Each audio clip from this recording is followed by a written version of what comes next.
ఇప్పుడు ఎవరు కోటేద్దామంటావా? జగన్కి. ఎందుకు వేయాలి జగన్ కోట? జగనే కదా మనకు మంచి చేస్తుంది. ఎట్లా చేయనాడు? ఏం చేయనాడు మంచి నీక? ఎట్లా నీకేం మంచి అయినాడు చెప్పురా?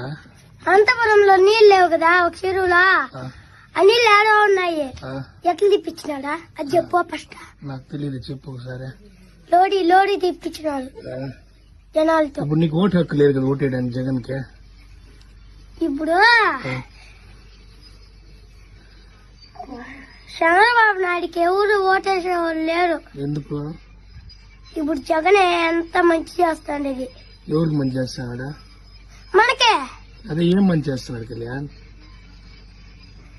నువ్వు చెప్పు, పలాందని చెప్పు. నువ్వు స్కూల్కి వెళ్తున్నావు కదా, నీకు యూనిఫామ్ ఇచ్చాడా? యూనిఫామ్, బ్యాగ్, షూస్, సాక్స్ అన్ని జగనే ఇచ్చిండేది. కాబట్టి జగన్ కి ఓటేద్దామంటావు. నువ్వు పెద్ద నీకు ఓటు వస్తే నువ్వు జగన్కి వేస్తానంటావు. ఇప్పుడు మీ తాత, మీ అవ్వ, మీ నాన్న వాళ్ళని ఎవరు కోటేయమంటావా? జగన్కే వేస్తారంట వాళ్ళు కూడా.